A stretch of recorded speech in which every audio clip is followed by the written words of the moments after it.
নমস্কার বন্ধুরা, আমি সহেলি অলৌকিক জোনের আসরে তোমাদের আরও একবার স্বাগত জানাচ্ছি। বন্ধুরা, আজ অলৌকিক জোনের সঙ্গে ঘটনা শেয়ার করে নিয়েছেন মলিনা বেরা। মলিনাদি সারাদিন অক্লান্ত পরিশ্রম করেন, নার্সিংহোমে অনেক সময় মানুষের বাড়িতে আয়ার কাজ করেন। আজকে এমন একটা অদ্ভুত ঘটনা দিদি পাঠিয়েছেন, বলছেন আজ থেকে প্রায় 7 বছর আগের ঘটনা। ঘটনাটা শুনে খুব খারাপ লাগলো। তবে উনি যে জায়গার ঘটনাটা সেটা বলছে খুবই নামকরা জায়গা, এবং সেই পরিবারটি, যে পরিবারকে কেন্দ্র করে ঘটনা, সেটাও খুব নামকরা। তাই উনি সম্পূর্ণ ছদ্মনাম ব্যবহার করে ঘটনাটি আমাদেরকে বলেছেন। উনি বলছেন 7 বছর আগের কথা। তখন আমি শ্রীরামপুরের একটা ছোট নার্সিংহোমে কাজ করতাম, আর কাছাকাছি একটা জায়গায় ভাড়া থাকতাম। আমার স্বামীর হার্টের সমস্যা, বুকে মেশিন বসানো আছে। ছেলে মেয়েগুলো তখন অনেকটাই ছোট, লেখাপড়া করছে। তো সংসারটাকে চালাতে গেলে স্বামীর সামান্য কিছু আয়তে হতো না। আমি আয়ের কাজ শুরু করেছিলাম বেশ অনেক দিন ধরেই। তো শ্রীরামপুরের এই হসপিটালটায় কাজ পাওয়ার পর, হসপিটাল মানে বলতে চাচ্ছেন ছোট নার্সিংহোম, কোনো সরকারি হসপিটাল কিন্তু এটা নয়। সেখানে কাজ পাওয়ার পর ওনার একটু সুবিধা হয়েছিল, কারণ উনি পেশেন্টের ম্যাক্সিমাম, উনি কীরকম পেশেন্টের কাজ করতেন, যারা গর্ভবতী মা বা সবে সন্তান জন্ম দিয়েছে সেই রকম বাড়িতে বেশি কাজ করতেন উনি। তো নার্সিংহোমের মধ্যেও উনি কাজ পেয়ে যেতেন, এবং পেশেন্ট যখন বাড়ি যেত, অনেকে সন্তান নিয়ে বাড়ি যাচ্ছে, অনেকে আবার প্রেগনেন্সি পিরিয়ডে অনেক রকম কমপ্লিকেশন, তার জন্য আয়া রাখতে হচ্ছে। তো সেই সব ক্ষেত্রে উনি কাজ করতেন। উনি নার্সিংহোমের ভেতরে অথবা নার্সিংহোমের বাইরেও ডাক্তারের সঙ্গে কথা বলে উনি কাজ পেয়ে যেতেন। যে ডাক্তারবাবু ওখানকার হেড ছিলেন, তিনি ওনাকে খুব, মলিনাদিকে খুব শ্রদ্ধা করতেন। বলতেন, তোমার এত সুন্দর রিপোর্ট আসে, তোমার কোনো ব্যাড নেই, রেকর্ড নেই, সবাই তোমাকে চায় তোমার ব্যবহারের জন্য। তো এরকমই করতে করতে ডাক্তারবাবু হঠাৎ একদিন বললেন, একটা কাজ আছে, ভালো ভালো টাকা পাওয়া যাবে, তবে শ্রীরামপুর থেকে একটু ভেতর দিকে যেতে হবে, অন্য সাইডে, কোন দিকে আমি সেটা বলছি না। বড় পরিবার, সেখানে সারাদিনের আয়ার কাজের লোক আছে। যে পেশেন্টের সমস্যা হচ্ছে, পেশেন্ট বিছনা থেকে উঠতে পারে না, একদমই প্যারালাইজড বলা যায়, বিশেষ করে কোমরের লোয়ার পোর্শনটা তো ওঠেই না। কিন্তু রাত্রিবেলা কিছু যদি কমপ্লিকেশন হয় বা কিছু হয়, সেক্ষেত্রে তোমায় দেখাশোনা করতে হতে পারে। একটা বিশ্বস্ত সূত্রে আমি এটা রেকমেন্ডেশনটা পেয়েছি, আমি তোমাকে পাঠাচ্ছি। এবার সেই পেশেন্টই নার্সিংহোমে ভর্তি ছিল কি ছিল না মলিনাদি জানেন না, ওনার জানা নেই। পরে উনি জানতে পেরেছেন যে হ্যাঁ, এই নার্সিংহোমের সঙ্গে কানেকশানটার কথা উনি পরে জানতে পেরেছেন। যাই হোক, প্রথমে উনি রাজি হতে চাননি, সারাদিন এখানে ডিউটি করে আবার নাইট ডিউটি, তাও অতটা পেছন দিকে গিয়ে। কিন্তু টাকাটা যা অন্যান্য বাড়িতে দেয় তার থেকে ডবল টাকা দেবে, সুতরাং আপত্তি করার আর কোনো কারণ রইল না, এবং সপ্তাহে একদিন চাইলে ছুটি নিতে পারবে। খুব অসুবিধা যদি ওর থাকে ছুটি দেবে, এরা কোনো কিছুতে সমস্যা করবে না। বললেন ঠিক আছে, খুবই ভালো কথা। তো এরকম সময় উনি কাজটা নিয়ে নিলেন। বাড়িতে গিয়ে দেখলেন পেশেন্ট, নামটা উনি গোপন রেখেছেন, ছদ্মনাম রিমা, একটা বছর 25-এর বৌমা। যে বাড়িটি একদম বনিদি বাড়ি, পুরনো আমলের অনেকজন লোক আছেন, শ্বশুর শাশুড়ি ননদ দেওর, একদম ভরা সংসার যাকে বলে। তো কিন্তু বাড়ির যিনি মেন, মানে বাড়ির মাথা যিনি, সেই ভদ্রলোকের একটি ছেলে একটি মেয়ে। মেয়ে বিবাহিত, তারও একটি মেয়ে আছে, কিন্তু ম্যাক্সিমাম সময় সে বাপের বাড়িতেই থাকে মেয়েকে নিয়ে। বাবার অবস্থা খুব ভালো, সেই তুলনায় তার শ্বশুরবাড়ির অবস্থা ভালো না। বাড়ির ছেলে ব্যবসার সঙ্গে যুক্ত, তার স্ত্রী এই রিমা। বছর 25-এর এই বাড়ির বউটির হঠাৎই সন্তান জন্ম দিতে গিয়ে কিছু কমপ্লিকেশন সৃষ্টি হয়েছিল। কি হয়েছিল না হয়েছিল অতটা ডিটেলে মলিনাদি বলতে পারলেন না, তবে স্পাইনাল কর্ডে একটা চোট পেয়েছিল, এবং সেই চোট পাওয়ার পর থেকে তার লোয়ার পোর্শনটা একদম অকেজো হয়ে গেছে। সে নিজে বিছানা থেকে উঠে কিছু করতে পারে না, তাকে সমস্ত কিছু করিয়ে দিতে হয়। পার্বতী বলে সারাদিনের কাজের একজন মহিলা আছেন, সব কিছু দেখাশোনা করে, সব করে, কিন্তু রাত্রিবেলায় তার হঠাৎ করে দরকার হলে বেড প্যান দেওয়া বা ইত্যাদি এগুলোর জন্য তাদের লোকের খুব দরকার ছিল। সেক্ষেত্রে ওরা একটা লোক চাইছিল। তার মানে এই নয় কিন্তু যে পার্বতীদি রাত্রিবেলা চলে যায়, না, পার্বতীদি ওই বাড়ির সমস্ত কিছুর সঙ্গে যুক্ত থাকে এবং 24 ঘন্টা ওই বাড়িতে থাকে। ওই বাড়ির ছোট তরফের মানে বউটির খুড় শ্বশুরের পরিবারে সেখানেও স্বামী স্ত্রী আর একটি ছেলে, সে ছেলেটি বেশ বয়স্ক। তো পরিবারের মধ্যে দেখে তো মনে হলো ভালোই অবস্থা, সব কিছু ভালো। মেয়েটির স্বামী মেয়েটিকে অত্যন্ত ভালোবাসে, নাম সুবীর, সেটাও ছদ্মনাম। সারাদিন ব্যবসার কাজ করে রাত 9:30টার সময় যখন সে ফিরে হাত পা ধুয়ে আগে স্ত্রীর কাছে বসে, কথা বলেই তার সঙ্গে অনেকক্ষণ ধরে গল্প করে। মলিনাদি বলছে যতক্ষণ ওরা গল্প করে, স্বামী স্ত্রী কথা বলছে বলে খুব দরকার না হলে ঘরে ঢুকতাম না, বাইরে একটা বারান্দায় একটা ছোট সোফার মতো ছিল, আমি সেখানে বসে আমি উল বুনতাম, সে কাজ করতাম আমি। তো ওরা ডাকলে তখন আমি ভেতরে যেতাম।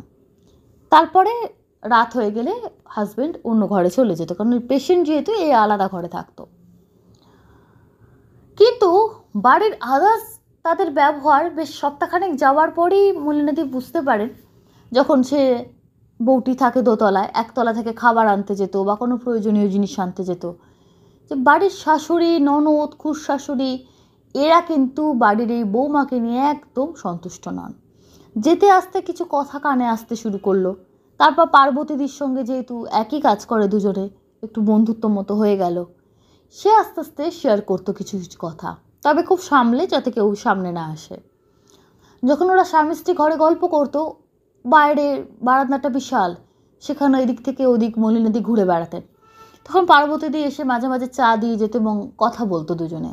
তখনই বলল যে রিমা বৌদি আসলে বাপের বাড়ি খুব স্বাভাবিক মধ্যবিত্ত বাড়ির, তারা আসলে চায়নি, এরকম গল্প কিন্তু অলৌকিক জনে বহুবার হয়ে গেছে, এটা তোমরা বলতেই পারো, তারা চায়নি এই বাড়ির মেয়েকে বউ করে আনতে। আর এরা অত্যন্ত বিত্তশালী, কিন্তু ছেলে এই মেয়েকে ভালোবেসেছে, এই মেয়েকে বিয়ে করবে, তারা বাধ্য হয়ে বিয়ে দিয়েছিল। তারপরও সব ঠিক ছিল, কোনো সমস্যা ছিল না। হঠাৎ কি হলো, বৌমা ওই পোয়াতি অবস্থায় সিঁড়ি দিয়ে গড়িয়ে পড়ে গেছিল। বাচ্চাটা তো গেল, কিন্তু কোমরে এমন চোট পেল, ব্যাস ওই তারপর থেকে সে শয্যাশায়ী। ওই অসুস্থ হবার পর থেকে বাড়ির লোকেদের ভেতরে যে একটা রাগ বা একটা অপছন্দ ছিল, সেটা যেন আরও বেরিয়ে এলো বলতে সামনাসামনি এসে তাকে কেউ অপমান করতো না, কোনো খারাপ ব্যবহার করতো না, কিন্তু সারাদিনে একবারও এসে কেউ তার সঙ্গে কথাও বলতো না, দেখাও করতো না, যে যার নিজের নিয়ে থাকতো। এটা একটা কিছু যে সামনাসামনি এসে যে তাকে অপমান করছে বা কিছু মলিনাদি বলছে আমি কোনোদিন দেখিনি যে ডাইরেক্ট কেউ এসে তার সঙ্গে খারাপ ব্যবহার করছে, তবে ভেতর ভেতর কেউ ওকে পছন্দ করতো না। এবং তার থেকে সব থেকে ছেলেটির মা মানে মেয়েটির শাশুড়ির একটা মেন পয়েন্ট ছিল, যেটা উনি বারবার বলতেন, যেরকম অসুস্থ অবস্থায় বেঁচে থেকে কী লাভ, নিজে তো কোনো কিছু করতে পারে না, সব করিয়ে দিতে হয়, আমার ছেলেটার গোটা জীবন কি হবে, এবার আমার ছেলেটা কি নিয়ে থাকবে, সন্তান জন্ম দেওয়া তো দূরের কথাও, তো উঠে বসে কখনো ছেলেকে খাবারও দিতে পারবে না, তো কিছুই তো করতে পারবে না এর, আর আমার ছেলে তো আর কোনো বিয়েও করতে চাইছে না। তো কিছুদিন যাবার পর একদিন মলিনাদি দেখলেন যে সুবীরবাবু আর তার মায়ের মধ্যে বেশ কথা কাটাকাটি হচ্ছে, কারণ প্রতিদিন উনি ব্যবসা থেকে এসে স্বামী স্ত্রী একসঙ্গে বসে ওরা গল্প করে, সেদিন উনি আসেননি, নিচের ঘর থেকে একটা গুঞ্জনের আওয়াজ আসছিল। তো এদিকে রিমা বসে বসে আনমনা হয়ে পড়ছিল, একটুখানি ধরে তুলে দিত মলিনাদি, যাতে একটু, পুরোপুরি তো বসতে পারতো না, কোনো রকমের যেহেতু বালিশে একটু মাথাটা ঠেকিয়ে একটু বসার মতন আর কি। তো কিছু শব্দ আসছিল, ও শুনতে পাচ্ছিল বলে মলিনাদি একবার দেখবে কিছু হয়েছে কি না। মলিনাদি তখন বললেন যে দেখো তোমাদের পরিবারের ব্যাপার, আমার কি যাওয়া উচিত হবে, বলে তুমি যাও না, নাহলে পার্বতীদিকে একটু জিজ্ঞেস করো যে কি হয়েছে, কারণ আমার স্বামী রোজ আসেন, ও বেশ গলার আওয়াজ পাচ্ছি, জোরে জোরে কথা বলছে, কি হয়েছে। স্বাভাবিক অসুস্থ মানুষ তো ঘরে বসে টেনশন করতো ভীষণ। পার্বতীদিকে জিজ্ঞেস করা, পার্বতীদি বললেন যে প্রায় 2-3 দিন ধরেই মা ছেলের মধ্যে একটু গোলমাল চলছে, আজকে আরও পরিষ্কার বুঝতে পারলাম। কি না, বিষয়টা হচ্ছে যে মা ঠাকুরুন বলছেন যে বৌমাকে বাপের বাড়িতে দিয়ে আয়, বৌমার চিকিৎসা, তার সারা জীবনের যা খরচা খরচ সব আমরা দেব, বাপের বাড়ির লোককে কিচ্ছু দিতে হবে না, তার বদলে সে ওখানে থাকুক, আর একটু লিখে দিক কোনো জায়গায়, যদি পুরোপুরি ডিভোর্স দিতে না চায় তাও দিতে হবে না, কিন্তু একটা কোনোভাবে কোনো একটা তার কনসেন্ট নেওয়া, যাতে তুই আবার একটা বিয়ে করে তোর একটা সংসার হতে পারে। আমরা তাকে ফেলে দিচ্ছি না বা তার পরিবারকেও কোনো বিপদে ফেলছি না। কিন্তু ছেলেটি একদমই, মানে সুবীরবাবু তার স্ত্রীকে ছাড়তে নারাজ। তিনি একটাই কথা, আজকে যদি ওর বদলে আমার এরকম হতো, আমি যদি পঙ্গু হতাম, তুমি আমাকে কোথায় পাঠাতে মা? তো এই নিয়ে মা ছেলের খুব দ্বন্দ্ব চলছে। তো এটা বেশ কিছুদিন চললো। তো রিমা একদিন তার স্বামীকে বলে, মায়ের কথাই শোনো। তখন সুবীরবাবু বললেন, না, তোমাকে ভালোবেসে আমি বিয়ে করে এনেছিলাম, মা এখন যাই বলুক আমি তোমাকে সুস্থ ঠিক করব, আমার মনে বিশ্বাস আছে তুমি একদিন ঠিক নিজের পায়ে দাঁড়াবে। এরকম প্রচুর পেশেন্ট আছে নিজে দাঁড়াচ্ছেন, এবং আমরা আরও দরকার হলে বিদেশে নিয়ে যাব, তোমার ট্রিটমেন্ট করাবো। সুতরাং এখনই তোমার বয়স কম, 25 বছর বয়স, হোপলেস এখনই হয়ে যাওয়ার কোনো কারণ নেই। ডাক্তারও বলছেন কম বয়স যেহেতু সুস্থ হওয়ার চান্স অনেকটা বেশি তোমার। আর তুমি তো জন্মগত তো কোনো কিছু সমস্যা নেই, একটা অ্যাক্সিডেন্ট থেকে হয়েছে, তুমি উঠে দাঁড়াতে পারবে, ঠিক আমার বিশ্বাস আছে। তো এই রকম কথাবার্তা চলতো, কিন্তু শ্বশুরবাড়ির কাউকে বৌমার সঙ্গে আসা বা কথা বলতে দেখা কেউ কখনো দেখতে পায়নি। এবার একটা দিন সময় হলো, সুবীরবাবুর দোকানের কাজ পড়ে গেল। ব্যবসা বা যে দোকান সম্পর্কে উনি যুক্ত ছিলেন সেখানে কাজ পড়ে গেল, এবং ওদের একটা ব্যবসা ছিল না, একটা ছিল ওদের শোরুম ছিল, কিসের শোরুম সে বিষয়ে আমি যাচ্ছি না। সেটা ছাড়া ওদের আরও নাকি অনেক বিজনেস ছিল। তো সেই বিজনেসটা সুবীরবাবুর কাকা, মানে রিমার খুড়শ্বশুর আর সুবীরবাবু দুজনে মিলে দেখাশোনা করতেন। তো সেবারে কাকা খুব অসুস্থ, মানে শরীরটা খারাপ। কাকা বললেন যে আমি এবার যেতে পারবো না দিল্লিতে, ভাইপোকে বললেন তুই যা। তো রিমাতিকে ফেলে উনি যেতে খুব একটা চাইতেন না, কাকাই যেতেন। কিন্তু এবার দেখলেন পরিবারের মধ্যে একটা অসন্তোষ তৈরি হবে, যে বারবার কাকা যাচ্ছে, ভাইপো যেতে চাইছে না। এবার উনি রাজি হলেন। উনি রিমার কাছে এসে বলে গেলেন যে 10-12 দিন আমি থাকবো না, তুমি একদম নিশ্চিন্তে থাকো, আমি ফোন করব, তোমার সামনে ফোন থাকবে, আর আমি যত তাড়াতাড়ি সম্ভব চলে আসবো, তুমি নিজের খেয়াল রাখবে, টাইম টু টাইম ওষুধ খেয়ে নেবে, যা যা বলেন আর কি। একদিন মলিনা দেখে উনি, সেই দিন যেদিন চলে যাবেন তার আগের দিন রাত্রেবেলা, মলিনাদির ডিউটিটা শুরু হতো রাত 8টা থেকে, রাত 8টা থেকে পরের দিন সকাল 8টা, ঠিক রাত 8টা 20-25 হবে। সেদিন তাড়াতাড়ি উনি চলে এসছেন ব্যবসা থেকে, হয়তো দিল্লি যাবেন, সেই জন্য হয়তো গোছগাছের ব্যাপার আছে। মলিনাদিকে ডেকে বললেন যে দিদি, আপনি আসার পর থেকে ডিমার বেশ মন টোন ভালো আছে, কথা বলছেন, সুন্দর গল্প করেন, পেশেন্টের জন্য মনের জোরও তো খুব দরকার, আপনি কিন্তু ওকে দেখে রাখবেন, যদি প্রয়োজন হয় রিমা যদি বলে একটু বেশিক্ষণ থাকতে আপনি থাকবেন, যদি তার জন্য কোনো এক্সট্রা টাকা দিতে হয় আর কি, তাতে কোনো অসুবিধা নেই। মলিনা দিদি বলতে, না না, সবসময় টাকা দিয়ে কেন, আপনাদের সঙ্গে একটা এত সুন্দর সম্পর্ক তৈরি হয়ে গেছে, আর ও তো আমার মেয়ের মতো, প্রশ্নই আসে না যে যদি একটুখানি বেশি থাকতে বলে আমি তার জন্য টাকা চাইবো বা কিছু। আমি দরকার হলে ডাক্তারবাবুকে, এবার নার্সিংহোমে যে ডাক্তারবাবু ওনাকে পাঠিয়েছেন তাকে বলে কিছুদিন একটু তাড়াতাড়ি আসার চেষ্টা করো, বলো তাহলে তো খুব ভালো হয়, আর ওকে একটু দেখে রাখবেন। এই একটা কথা সুবীরবাবু বারবার বলছিলেন, ওকে একটু দেখে রাখবেন, আর বেশি কেউ যেন ওর সঙ্গে সে কথাবার্তা বলে ওকে বিভ্রান্ত, পরিবারের ব্যাপারটাও খোলসা করে বলতে চাইছেন না, অত যেন না বলেও যেন উনি অনেক কিছু বলতে চাইছেন, যে বেশি কেউ এসে যেন কথা না বলে, ও যেন কোনো উত্তেজিত না হয়ে পড়ে, ইত্যাদি ইত্যাদি। মলিনা দিদি বলছেন আমি বুঝতে পারছি উনি কী বলতে চাইছেন, যেহেতু না পরিবারের মধ্যে একটা চাপা একটা বিবাদ ভেতর ভেতর আছে, সেটা বাইরে থেকে একদমই বোঝা যায় না, কিন্তু সেই জন্য হয়তো উনি টেনশন করছেন, কারণ উনি থাকেন, ওনার মা বাবার যা অভিযোগ ওনাকে জানায়, কেউ পেশেন্টকে এসে ডিস্টার্ব করে না, কিন্তু উনি চলে গেলে যদি কেউ পেশেন্টকে এসে ডাইরেক্ট কিছু বলে, এই বিষয়টা উনি খুব টেনশন করছিলেন। উনি বললেন না না, আপনি নিশ্চিন্তে যান, আমি দেখে রাখবো। এরকমভাবে বেশ 3-4 দিন ভালোই যাচ্ছিল সব কিছু। সুবীরবাবু ফোন করতেন, রিমার সঙ্গে কথা হতো, ওদের বাড়ি যে মেয়েটি কাজ করতো সেও খুব ভালোভাবে সব কিছু দেখাশোনা সমস্ত কিছু করতো। তবে রিসেন্ট একটা জিনিস পার্বতী দিদি বেশ মুখ গম্ভীর করে ঘুরছিলেন। আরও একটা জিনিস খুব অবাক লাগলো, সেটা যে শাশুড়ি মা কোনোদিন প্রায় এই যে সময়টার কথা উনি বলছেন, তখন প্রায় 3 মাসের বেশি হয়ে গেছে ওই বাড়িতে কাজ করছেন। 3 মাস সময়টা তো কম না। কোনোদিন দেখেননি যে শাশুড়ি মা এসে বৌমার সঙ্গে কথা বলছে বা খোঁজ নিচ্ছে, তার শরীরের উন্নতির কথা জিজ্ঞেস করছে, কিচ্ছু না। সেখানে উনি দেখলেন শাশুড়ি মা হঠাৎই এসে বৌমার ঘর দোর পরিষ্কার করছেন, লোক নিয়ে এসে তা সেখানে ভালো করে রুম ফ্রেশনার দিয়ে ঘরটার সুগন্ধ ছড়াচ্ছেন, নানা রকম করছেন। তো সেটা দেখে উনি বললেন যে মাসিমা আপনি এই ওপরে উঠে এলেন, আপনার তো কষ্ট হয় একতলা থেকে দোতলা উঠতে। বলে না, ছেলে থাকে তখন আমাকে আর আসতে হয় না, এখন ছেলে নেই, ও তো অসুস্থ মানুষ, সারাদিন বিছানায় শুয়ে, স্বামী নেই তার ওপর, ওই জন্য আমার আশা, আমার তো দায়িত্ব আসতে হবে। তো মলিনাদি বললেন, শুনে খুব ভালো লাগলো। ভাবলাম যে না, ভেতরে যাই থাক, পেশেন্টের কাছে তো সে কিছু বলছে না, তার সঙ্গে তো ভালো ব্যবহার করছে, এটাই বা কজন করে। আর বাড়িতে বৌমা অসুস্থ হয়ে শুয়ে থাকলে কে ভালো চোখে দেখবে, এটাও অত্যন্ত সত্যি কথা। তারপর উনি আরও দেখলেন যে নিজে নিজে খাবার বানিয়ে বৌমাকে খাওয়ানো। একদিন তো পার্বতীদি বললেন নাকি সেদিন বৌমাকে স্নান নাকি শাশুড়ি মাই করিয়েছেন, শাশুড়ি মা আর ননদ মিলিয়ে। তো শুনে মলিনাদিরও ভালো লাগছিল। তো পার্বতীদির যেন ভালো লেগেও ভালো লাগছে না, মুখ বেঁকিয়ে আছে। তো এই কদিনে মলিনাদির সঙ্গে পার্বতীদির খুব ভালো আলাপ হয়ে গেছিলো, বেশ ভালো সম্পর্ক হয়ে গেছিলো। তো উনি বললেন, তুমি কি কোনো ভালো দেখতে পাও না? আমার তো এদেরকে বেশ ভালো লাগে। 3 মাস আছি, কোনো দিন দেখিনি যে বৌমাকে তারা কোনো ঠায় ঠোরে কথা শোনাচ্ছে বা কিছু।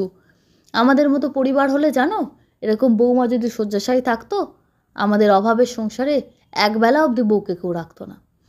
তখন পার্বতীদি বললেন, দেখো গরিবের ঘরে সব কিছু প্রকাশ পায় বাইরে থেকে, আর যারা খুব বড় পরিবার, যাদের খুব সমাজে প্রতিপত্তি আছে, তারা চট করে, বিশেষ করে যে বাড়িতে এত সারাদিন এত কাজের লোক থাকে, তারা ভেতরের কথা বাইরের লোকের সামনে প্রকাশ করবে না, যতটা সম্ভব চেষ্টা করে তারা সব কিছু গোপনীয়তা মেনটেন করার। বৌমাকে এখানে খুব পছন্দ করে না বলে সেটা হতে পারে, কিন্তু বৌমাকে তারা চায়ও না, তারা চায় বৌমা বাপের বাড়ি চলে যাক, এবং ছেলের জন্য বৌমাকে বাপের বাড়ি পাঠাতে পারছে না। এই বিষয়টায় বৌমার শাশুড়ি মা, শ্বশুর, ননদ, খুড়শাশুড়ি, এই পুরো পরিবারের একটা লোকও বৌমাকে নিয়ে সন্তুষ্ট না।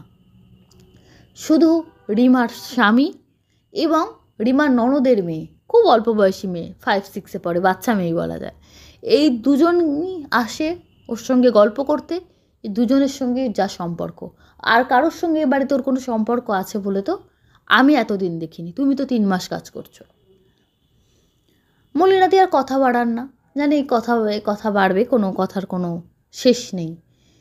তাতেও কিন্তু মলিনাদির এই পরিবারটাকে খুব ভালো লাগতো, যে ভালোই তো, সব কিছু তো ঠিকই আছে, কেউ তো কিছু সমস্যা করে না, প্লাস বৌমার জন্য এত টাকা জলের মতো তারা খরচা করছে, তাই বা কজন করে। মাঝে মাঝে ডাক্তারবাবু আসেন, চেক আপ করে যান, বাড়িতে প্রতিদিন ফিক্স টাইম আছে, ফিজিওথেরাপিস্ট আসে, সব কিছুই চলছে। কোনো কিছু তারা কোনো কসুর রাখছেন না বৌমাকে নিজের পায়ে দাঁড় করাতে। আর কি করবে একটা পরিবারের লোক? এরকম চলতে চলতে হঠাৎ উনি একদিন গিয়ে দেখলেন পার্বতীদি আসেনি। শাশুড়ি মাকে জিজ্ঞেস করলেন যে বড় মা, পার্বতীদি দেখছি না সকাল থেকে, এসছি যখন। বলে না, পার্বতীর পেটে গোলমাল হয়েছে, ও কদিন একদম বাড়িতে ছুটি নিয়েছে, 3-4 দিন বলেছে আসবে না। বললেন, ও মা, তাহলে তো খুব বিপদ হলো।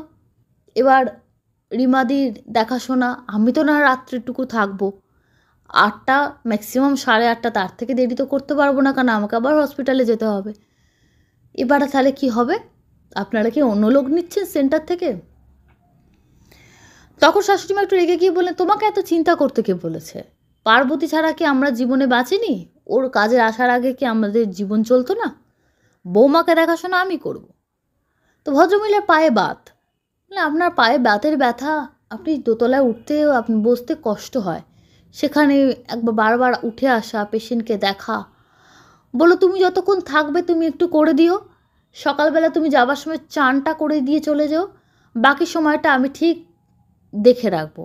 বলে যদি বেড প্যান দেওয়ার দরকার হয়, বলে আমরা দেবো, না দেওয়ার কি আছে, নিজের ছেলে মেয়ের পরিষ্কার করেনি, বৌমা কি মেয়ের নয়? মলিনা দিদি বললেন যে শুনে মনটা এত ভালো লাগলো, পায়ের ব্যথা নিয়ে উনি ওপরে এসে বৌমার সেবা করবেন ভাবতেই খুব ভালো লাগলো। কিন্তু উনি যখন রিমার ঘরে গেলেন, রিমা যখন চুপচাপ বসেছিল, দেখি চোখের কোণে জল বেরোচ্ছে।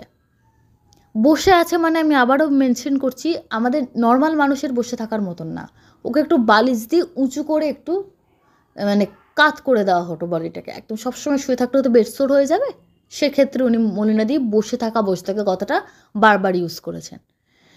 তো বলছেন কি হয়েছে, তোমার চোখে জল কেন, দাদাবাবু তাড়াতাড়ি চলে আসবেন। তখন রিমা বলছেন যে মলিনা দি একটা কথা বলবো, আমার স্বামী যখন ফিরে আসবে তুমি একটা কথাই বলো, ও যেন বিয়ে করে নেয়, ও যেন আমার দুঃখে গোটা জীবনটা একা না কাটায়।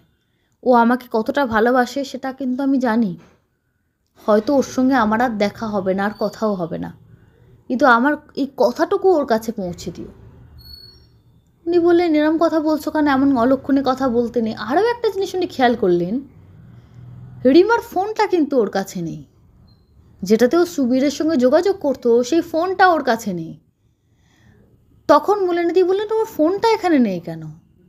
রিমা কোনো উত্তর দিল না, শুধু বললেন ফোনে চার্জ ছিল না, নিচে নিয়ে গেছে চার্জ দিতে। তো দু একবার মলিনা দি নিচে গিয়েছিলেন ফোনটা আনতে, যে ওর ফোনটা দিন, দাদাবাবুর সঙ্গে কথা বলবে, বা যদি ফোনে কিছু দেখে টেখে। কেউ দেখলাম ও গা করলো না। উনি বাইরের মানুষ, কবার আর বৌমার ফোন চাইবে, যদি ভাবে যে এর কোনো উদ্দেশ্য আছে।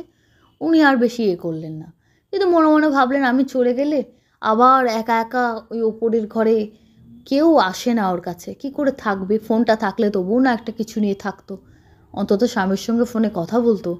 ফোনটা কেন ওরা দিচ্ছে না, এটা একটু ওনার খটকা লাগলো। তাহলে কি ফোনটা খারাপ হয়ে গেল, বা ফোনে কোনো প্রবলেম? বেশ 2-3 দিন ধরে উনি দেখেছেন ফোনটা ওর কাছে নেই। আর তার থেকে বড় কথা, ওর ওই কথাগুলো যে আমার স্বামী আসলে বলে দিও, এই কথাটা ওনাকে কেউ হন্ট করেছিল। তারপরে সেই দিনকার কথা, যার আগে একটা ভয়ানক ঘটনা ঘটে গেল, সেদিন উনি রিমাকে বলেছিলেন তুমি সেদিনকে আমাকে ওরকম কথা বললে কেন, তোমার কি কোনো কিছু খারাপ কিছু মনে হয়, বা তোমার কিরম মনে হয় তোমার স্বামী তোমাকে ছেড়ে অন্য জায়গায় চলে গেছে, বা সে বাইরে কাজ করতে গেছে বলে কি তুমি অন্যরকম ভাবছো?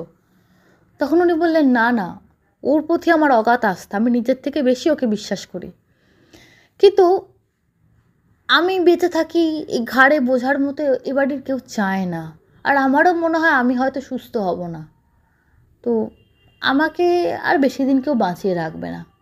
এই কথাটা আরও ওনাকে হন্ট করে, যে এ কী ধরনের কথা বলছে, এটা ঠিক না। উনি রিমাকে বোঝালেন তুমি শরীর অসুস্থ, তোমার এক জায়গায় বসে থাকো, তোমার মনে অকথা কুকথা চিন্তা আসতেই পারে, তবে তোমার শ্বশুরবাড়ির লোক কিন্তু খারাপ নয় মা, তোমার যা শরীর খারাপ তোমাকে তারা যথেষ্ট দেখছেন, এই যে আমাকে রেখেছেন, আমার পেছনে একটা তাদের খরচা হচ্ছে, ওষুধপত্র ট্রিটমেন্ট কোনো কিছু তো অভাব নেই।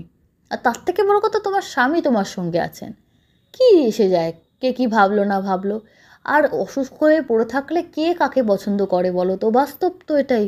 তুমি সুস্থ হয়ে যাও, নিজের পায়ে দাঁড়াও, মনে জোর আনো, দেখো তুমিও ভালো হয়ে যাবে। তবে একদিন উনি ওর ননদকে বলতে শুনেছিলেন, যে ওর ননদ বলছে রান্নাঘরে মায়ের সঙ্গে দাঁড়িয়ে দাঁড়িয়ে, যে শুয়ে শুয়ে বসে বসে খাবার পাচ্ছে, একজন চান করিয়ে দিচ্ছে, একজন ওষুধ খাওয়াচ্ছে, এত সুখ থাকতে সে আর নিজের পায়ে উঠে দাঁড়াতে চাইবে কেন? উঠে দাঁড়ালে হাঁটলেই তো তাকে আবার সংসারে কাজে নাম লেখাতে হবে, শুয়ে বসে থাকি তো যদি জীবন কেটে যায় তাই আনন্দের। তো এটা ওনার মলিনীদেরই কথাটা ভালো লাগেনি, কারণ যে পেশেন্টের এই অবস্থা, সে নিজের হাত পা নড়ছে না, সে কখনো কেউ বিছনায় শুয়ে থাকতে চায়, তার সম্পর্কে এরকম কথা ননদের বলাটা ঠিক হয়নি। তবুই তারা পেছনে আলোচনা করে, কেউ তার সামনে এসে কোনো খারাপ কথা বলে না। তারপরের দিন উনি চলে গেলেন, তারপরে উনি মাঝখানে একটা দিন ছুটি নিয়েছিলেন, ওনার একটু শরীর খারাপ ছিল, এবং ওরা চট করে ছুটি দিয়েও দিয়েছিল, যে হ্যাঁ হ্যাঁ কোনো অসুবিধা নেই। উনি খুবই, ওনার একটা স্বামীর একটা সমস্যা হয়েছিল বাড়িতে, ওনার বাধ্য হয়েছিলেন সেদিন রাত্রে উনি আসতে পারেননি, কিন্তু তাতে কারোর কোনো প্রবলেম আছে বলে ওনার মনে হলো না, একদম সবাই খুশি মনে ওনাকে ছুটি দিয়ে দিল, যেটা উনি আশা করেনি, ওনাকে ভেবেছিল যে ওনার বদলে হয়তো ওনাকে কাউকে চাইবে বা কিছু। এরা দেখলো কিছুই উচ্চবাচ্য করলো না। তারপর যেটা হলো, পরের দিন রাত্রির 7:30 পৌনে 8টা বাজে, যেহেতু উনি কদিন একটা দিন মাঝখানে যাননি, মানে একটা রাত, বেশ চিন্তা হচ্ছিল, কোনো খোঁজ খবর পাননি, মেয়েটা কেমন আছে, সারাদিন একা একা থাকে, পার্বতীদি কাজে জয়েন করলো কিনা, এরকম মাঝে মাঝে চিন্তা করছিল। তো ওদের বাড়ির সামনে গিয়ে দেখছে বাড়ির সামনে বেশ ভিড়, ওপর থেকে কান্নার একটা হাহাকারের মতো আওয়াজ আসছে। এই আওয়াজটা শুনে ওনার বুকটা কেঁপে উঠল। ওপরে গিয়ে দেখলেন লোক ঠিক ঠিক করছে, যে বাড়ির উপরে দোতলাটা শুনশান হয়ে থাকে সেখানে লোক গিজগিজ গিজগিজ করছে। দু একজনকে শুনলেও যে বৌমার বাপের বাড়ির লোকেরাও নাকি এসেছে, তারা কান্নাকাটি করছে। পার্বতীদি কাঁদতে কাঁদতে বললেন, বৌমা আগের দিন রাত্রে যখন ও আসেনি আর কি, ঘুমের ওষুধ খেয়ে আত্মহত্যা করেছে। বলছে পরের দিন সারাদিন সকাল অবধি অনেকক্ষণ হয়ে গেছে, এবার ও তো নিজে উঠতে পারে না। পার্বতীদি বলছেন আমারও আসতে দেরি হয়ে গেছে, প্রায় 12টা নাগাদ দরজা খুলে দেখি মারা গেছে। হয়তো তাড়াতাড়ি দরজা খুললে হয়তো বাঁচলেও বাঁচতে পারতো। তারপরে হসপিটালে নিয়ে যাওয়া যাবতীয় কিছু করে এই এখন বাড়িতে এসছে বডি। তারপর ওর বাপের বাড়ির লোকেদেরও আসার ব্যাপার ছিল, তারা সবাই এলো। এবারে বোধহয় দাহ করতে নিয়ে যাওয়া হবে, তুমি খুব সময় মতো এসছো, নাহলে তুমি ওকে শেষ দেখা দেখতে পেতে না, এবার বডি নিয়ে বেরিয়ে যেতে হবে। উনি শুনে অবাক, কী করে হলো। তো ওর শাশুড়ির কাছে যেটুকু শুনতে পেলো, তখন রিমার বডি নিয়ে অলরেডি যারা বেরোবার বেরিয়ে চলে গেছে, যে এরকম এরকম ও নাকি ঘুমের ওষুধ খেয়ে আত্মহত্যা করেছে। তখন মলিনাদি বললেন, কী করে সম্ভব ঘুমের ওষুধ খেয়েও আত্মহত্যা করবে মাসিমা, আপনি বলুন। কারণ ও নিজে উঠে জলটুকু খেতে পারে না, জলটুকু খেয়েই দিতে হয়। আমি ওকে নিজে হাতে ঘুমের ওষুধ প্রতি রাত্রে দিই। হ্যাঁ, আগের দিন আমি আসিনি, ঠিক কথা, কিন্তু অতগুলো ওষুধও পেলে কোথা থেকে? ওকে যদি কেউ হাতে করে না দেয় ও তো কখনো খেতে পারবে না। তখন সেই মাসিমা বলছেন, না তুমি যখন প্রতিদিন ওকে ওষুধ দিতে, সে ওষুধগুলো খেত না, তুমি ওকে দিয়ে জল আনতে চলে যেতে, ও বালিশের তলায় ওষুধগুলোকে জমা করে করে প্রায় 20খানা ওষুধ করেছিল। ওই তো ফয়েলটাও পাওয়া গেছে, 20টা ওষুধ একসঙ্গে খেয়েছে। মলিনাদির এবার আবারও সন্দেহ দৃঢ় হলো যে কথাটা সম্পূর্ণ মিথ্যে, কারণ ওষুধের স্ট্রিপ শেষ হয়ে গেলেই ও গিয়ে ডাস্টবিনে ফেলে দিত। খালি স্ট্রিপ মলিনাদির নিজে হাতে ফেলতেন, ওষুধ কেটে ওর হাতে দিয়ে আবার ওষুধ বক্সে ঢুকিয়ে রাখতেন। ওর কাছে খালি স্ট্রিপ আসবেই না, আসা সম্ভবই না যদি না ওষুধ কেউ ওর হাতে দেয়। কারণ ওষুধ ও নেমে বিছানা থেকে নেমে ওষুধ নিয়ে আসবে সে ক্ষমতাই ওর নেই, ওকে বসিয়ে দিতে হয় তুলে, তাও পুরোপুরি বসতে পারে না, একটু কাত হয়ে একটু বডিটাকে তুলে দেওয়া হয় বালিশ টালিশ দিয়ে, যাতে বেডশোর না হয়, পাশ ফিরিয়ে দেওয়া হয়, সব কিছু করিয়ে দিতে হয়। অসম্ভব, এটা হতে পারে না। সেটা শুনে ওই ভদ্রমহিলা মানে ওনার শাশুড়ি খুব রেগে গেলেন। তাহলে তো কি বলছো, ও নিজে খায়নি, তাহলে কেউ খাইয়েছে, তাহলে ভাবছি হয়তো তুমিই করেছো, তাই বুদ্ধি করে আগের দিন ছুটি নিলে। এবার মলিনাদির বেশ ভয় হলো, এটা কি খুনের দায় আমাকে ফাঁসাতে চাইছে নাকি? আমি কি কেন করব, আমার কি স্বার্থ? বললেন, বাপু জানি কিনা কি স্বার্থ তোমার ছিল, যে মানুষগুলোকে এতদিন একদম ভগবানের মতো লাগতো তাদের মুখে এই ধরনের কি কথা? এটা তো দোষ, এটা ঘাড়ে চাপানোর চেষ্টা করছে। উনি বেশ ভয়ে টেনশন করছেন। এমন সময় উনি ডাক্তারবাবুর কাছে ছুটে যান, যে ডাক্তারবাবুর সুপারিশে উনি এখানে কাজে এসেছেন। ডাক্তারবাবু এরকম এরকম ব্যাপার আমাকে এই বলছে। ডাক্তারবাবু বলছেন, হ্যাঁ আমি নিজে গেছিলাম, ডেথ সার্টিফিকেট আমি দিইনি, পোস্টমর্টমের জন্য বলেছি, কারণ যেহেতু প্যারালাইজ পেশেন্ট, এভাবে ঘুমের ওষুধ খেয়ে আত্মহত্যা এটা নর্মাল ডেথ নয়। তবে ওরা প্রচণ্ড প্রভাবশালী। দেখো রাত্রে যেহেতু তুমি কাজ করতে, একটা সম্ভাবনা থেকে যায় তোমার ঘাড়ে দোষ দেওয়ার। উনি তখন বললেন, আমার সন্দেহ হচ্ছে যে ওরাই হয়তো কিছু করেছে, তাই হয়তো কদিন ধরে খুব ভালো সাজছিল, বৌমার ঘরে আসা, বৌমার দেখাশোনা করা, এটার পেছনে যারা জীবনে কোনোদিন ওপরে আসে না, তাহলে পার্বতী ঠিক বলতো, এই জন্য হয়তো ওরা ভালো মানুষ সাজতো, যাতে এরম একটা ঘটনা ঘটালে কেউ সন্দেহ না করে কোনো দিন। ডাক্তারবাবু বলে, দেখো এটা কখনো কিচ্ছু প্রমাণ করা যাবে না, কারণ আমরা তো কেউ তাকে খুন হতে দেখিনি, আর কোনো প্রমাণ পাওয়া যায়নি ঘুমের ওষুধ খাওয়া ছাড়া। সুতরাং এক্ষেত্রে কোনো কিছু প্রমাণ করা যাবে না। তার থেকে বড় কথা, তারা প্রভাবশালী, তারা ঠিক জাল কেটে বেরিয়ে আসবে, পুলিশ প্রশাসন সব কিছু কিনে নিতে পারবে। তোমার মতো গরিব গুরব মানুষ কিন্তু ফেঁসে যাবে। তোমার সংসার আছে, তুমি এসবে জড়িও না। ডাক্তারবাবুর কথায় মলিনাদি বললেন, আমি তখন খুব ভয় পেয়েছিলাম। ডাক্তারবাবুর কথায় মেনে নিলাম। পুলিশের সামনে যা যা ডাক্তারবাবু বলেছিলেন সেভাবেই বয়ান দিলাম। আমি আর নিজের সন্দেহের কথা বলিনি, শুধু বলেছিলাম যে না, ও নিয়ে খেতে পারে না, ওর ওষুধ আমিই দিতাম। তবে পুলিশ সেভাবে কোনো কড়া প্রশ্ন আমাকে করেনি, আমাকে কোনো সন্দেহ করেনি। যেন পুলিশ একটা রুটিন জিজ্ঞাসাবাদ একটা করেছিল সবাইকেই, এমন কিছু না। তারপরে অনেক দিন কেটে গেছে। উনি বলে, মাঝে মাঝে মনে হয় রিমার আত্মা হয়তো আমাকে বলছে যে তুমি একবারও চেষ্টা করলে না মলিনাদি, এত ভালোবাসা, আমাকে ভালোবাসতে মেয়ের মতো, কিন্তু সাহসে কুলোয়নি যে তাদের বিরুদ্ধে কিছু বলবো। আর আমি নিজের চোখে তো কোনোদিন তাকে কোনো অত্যাচার করতেও দেখিনি। সত্যিই তো বলতামই বা কেন, আমার কথা বিশ্বাস করবেই বা কেন একজন আয়ার কথা। এভাবে বেশ অনেক মাস কেটে গেছে। হঠাৎ একদিন নার্সিংহোমে গিয়ে মলিনাদি দেখলেন যে একটা হই হই চলছে, চাপা আওয়াজ। বললেন কেবিনে একটা নতুন পেশেন্ট এসছে, পেশেন্ট মাথা খারাপ, তো ওই নার্সদের নাকি তাড়া করেছে, তাকে মেন্টাল হোমে না রেখে এই নার্সিংহোমে কেন আনা হয়েছে সেই নিয়ে নার্সদের মধ্যে বেশ আলোচনা চলছে। ডাক্তারবাবুর সঙ্গে কথাবার্তা বললেন, বলে জানতে পারলেন এই মেন্টাল পেশেন্ট আর কেউ না, সেই রিমা বৌদির খুড়শাশুড়ি। তারপর উনি যখন গেলেন, কি অবাক, সে নানা রকম আজে বাজে কথা বলছে, তাকে রীতিমতো প্রায় বেঁধে রাখার মতন অবস্থা। মেট্রন বললেন, কিছুই না, পাপ বাপকে ছাড়ে না, অনেক অপরাধ করেছে তো শাস্তি পাচ্ছে। মানে ওদের বিষয়টা যে অনেকেই জানতো ভেতর ভেতর, সেটা কিন্তু মলিনাদি আজকে বুঝতে পারলেন যে অনেকেই জানতো যে বউটিকে একটা অসুস্থ পেশেন্ট আত্মহত্যা করেনি, ওকে মারা হয়েছিল। তখন উনি মেট্রনকে, ডাক্তারবাবুকে অত প্রশ্ন করতে পারেননি। মেট্রনকে জিজ্ঞেস করেন কি কি করেছে। বলেন কিছুই না, শুনলাম নাকি অদ্ভুত রোগ, এরম রোগ বাপের কালে শুনিনি। ওরা কি নিজেকে নিজে বাড়িতে যত ধারালো বস্তু থাকে তাই দিয়ে নিজেকে নিজে আঘাত করে, আঘাত করে চিৎকার করে যে আমাকে ছেড়ে দাও, আমাকে মেরো না, আমি কিছু করিনি, আমাকে যা বলেছে আমি তাই করেছিলাম, এরকম এলোমেলো কথা বলে, আমাকে মেরো না, আমাকে মেরো না। অথচ সে নাকি নিজেকে নিজেই মারে, অথচ রক্তারক্তি করছে, অথচ দোষ দিচ্ছে অন্যের নামে, অন্যের নামে অদৃশ্য এক শক্তির নামে সে দোষ দিচ্ছে যে তাকে এরকম করা হয়েছে, তাকে এরকম করছে, এরকম আমাকে মারছে, এই আমাকে ভয় দেখাচ্ছে, আমার দিকে তেড়ে আসছে, এইসব সারাদিন করছে।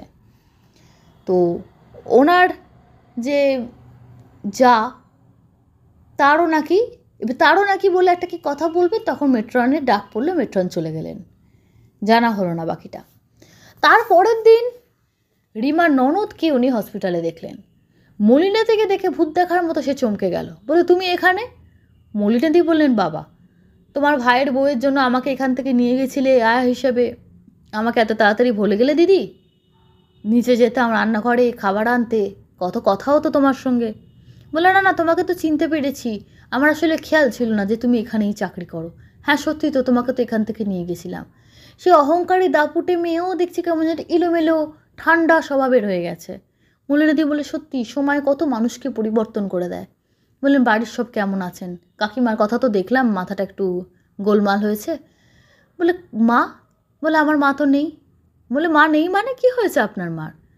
বলেন, মা ভাইয়ের সঙ্গে ঝগড়া হচ্ছিল একদিন কী নিয়ে, তক্কাতক্কি করতে করতে মা ছাদে গিয়ে ছাদ থেকে ঝাঁপ দিয়ে আত্মহত্যা করেন।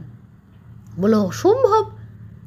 বলে, হ্যাঁ আমিও সেটা জানি অসম্ভব, কিন্তু মলিনাদি, আমার বাড়ির বিজ্ঞানমনস্ক আমার বাবা দাদা এরা কেউ বিশ্বাস করতে চাইছে না যেটা অসম্ভব ব্যাপার। বলে, আপনার মায়ের পায়ের বাতের ব্যথা ছিল, যার জন্য উনি যখন রিমা বৌদির সেবা করবেন, দেখাশোনা করবেন, দোতলায় আসবেন বলেছিলেন, আমি রীতিমতো বলেছিলাম, মাসিমা আপনি সিঁড়ি দিয়ে ওঠানামা করতে কষ্ট হয়, দুটো সিঁড়ি আপনি উঠতে পারেন না, আপনি কী করে ওঠানামা করবেন, একটা রুগীর দেখাশোনা করবেন? তো সেই মানুষ ছাদ থেকে অত উঁচুতে আবার ছাদে যাবে, তিনতলার ওপর ছাদ, সেখানে উঠে সে ঝাঁপ দেবে ওই পায়ের বাতের ব্যথা নিয়ে, অসম্ভব ব্যাপার। বলে, হ্যাঁ আমিও জানি এটা স্বাভাবিক মৃত্যু নয়, আমার ভাইয়ের বউই মেরেছে। কিন্তু কে বিশ্বাস করবে, কাকে বিশ্বাস করাবো, কারণ চোখে তো কিছু দেখা যায় না। বলে আমিও কোনো রকমে মরতে মরতে বেঁচেছি বলে নিজের হাতে কিছু পোড়া দাগ দেখালো। বলে কি করে? না, রান্নাঘরে দুধ জাল দিচ্ছিলাম, হঠাৎ আমার আঁচলে কিভাবে আগুন ধরে গেল। আমার মেয়েটা কোত্থেকে এসে জল ঢেলে দিল, না হলে আমি বাঁচতাম না। বলে ও আমাকেও মেরে ফেলতো জানো, শুধু বোধহয় আমার মেয়েটাকে ভালোবাসতো, তো আমার মেয়েটার মুখের দিকে তাকিয়ে আমাকে ছেড়ে দিয়েছে। কিন্তু আমি ভয়ে ভয়ে থাকি যে কখন কি হয় আমার সঙ্গে, কখন কি হয় আমার সঙ্গে, এই ভয়ে থাকি। আমি আজকাল বেশি বাপের বাড়ি থাকি না, আমি ম্যাক্সিমাম এখন শ্বশুর বাড়িতেই চলে গেছি। ওখানে অসুবিধা হোক, কিন্তু প্রাণটা তো বাঁচবে, এখানে তো প্রাণ বাঁচার সম্ভাবনা কম। মেয়েটাকেও খুব একটা এখন আর মামার বাড়ি আসতে দিই না। তবে ওই বাবা আছে, ভাই আছে, কাকা আছে, আসতে তো হয়, তবে আসি চলে যাই। আমি আর রাত্রি কাটাই না, বাড়িটা রাতে থাকা যায় না। দোতলায় উঠলে যেন মনে হয় ওই ঘরে বৌদি এখনো শুয়ে আছে। উনি অবাক হয়ে গেলেন, কথাবার্তাও বেশ এলোমেলো। ভাইয়ের বউকে বৌদি বলছে, একবার ভাইকে দাদা বলে সম্বোধন করছে। তার মানে এরও মাথায় ডিস্টার্ব হয়েছে, এও স্বাভাবিক লাগছে না একে। আর এর এত নরমভাবে কথা বলার মেয়ে নয়, নাকি যথেষ্ট খুব সুন্দরী শিক্ষিতা মেয়ে আর প্রচণ্ড অহংকারী বড়লোক বাবার মেয়ে। তো তাকে এরকম নর্মালভাবে কথা বলতো মলিনা দিয়ে দেখেননি কোনো দিন? বেশ গরম নিয়েই কথা বলতেন। আর এরকম ভাই দাদা বৌদি ভাইয়ের বউ সব গুলিয়ে ফেলে এলোমেলো কথা বলতে কখনো দেখেননি, এই প্রথমবার উনি দেখলেন। যাই হোক, এরও বোধহয় মাথায় কোনো ডিস্টার্ব হয়েছে। তবে এটুকু আবার পুনরায় ওনার বিশ্বাস হলো যে রিমার জন্য আমি হয়তো কিছু করতে পারিনি, রিমা নিজের অপরাধীদের নিজেই শাস্তি দিল। শাশুড়িকে ওইভাবে, খুব শাশুড়ির ওই অবস্থা, আর ননদও এলোমেলো বকছে। পাপ সত্যি এদেরকে ছেড়ে কথা বলল না। অদ্ভুত একটা ঘটনা। সবসময় যে ঘরের কল খুলে দিলে বা লাইট অফ হয়ে গেলেই যে ভয়ঙ্কর একটা ভৌতিক ঘটনা ঘটে তা না। যে চায় তার নিজের অপরাধীদের শাস্তি দিতে, সে এইভাবেও দিতে পারে। এমনভাবে দিল কেউ আর সন্দেহ করলো না। যেমন ওর মৃত্যুটায় কারোর সন্দেহ হয়নি যে এটা খুন হলেও হতে পারে। সবাই ভেবেছিল অতদিন অসুস্থ থেকে থেকে ডিপ্রেশনের শিকার হয়ে মারা গেছে, লোকেরা তাই ভেবেছিল। কারোর মাথায় আসেনি এই ভালো মানুষের মুখোশ পড়া মানুষদের মধ্যেও কুটিলতা থাকতে পারে। ও তেমনভাবেই এদের শাস্তি দিল যেখানে কারোর সন্দেহ হলো না। ছাদ থেকে পড়ে যাওয়া কারোর সন্দেহ হয়নি, একজনের মাথা খারাপ হয়ে গেছে তাতেও কারোর সন্দেহ হয়নি, কারণ মেন্টাল পেশেন্ট তো প্রচুর আছে। কি আছে, আজেবাজে তো কথা তারা বকেই, সমস্যা কি? অদ্ভুত বিচার, তাই না? কেমন লাগলো বন্ধুরা এই ঘটনাটা? আজকে কমেন্ট বক্স রাখছি না, আবার ফিরে আসবো আগামী দিনে। তোমরা যারা ঘটনা পাঠিয়েছো আবারও বলবো তোমাদের প্রত্যেককে অসংখ্য ধন্যবাদ।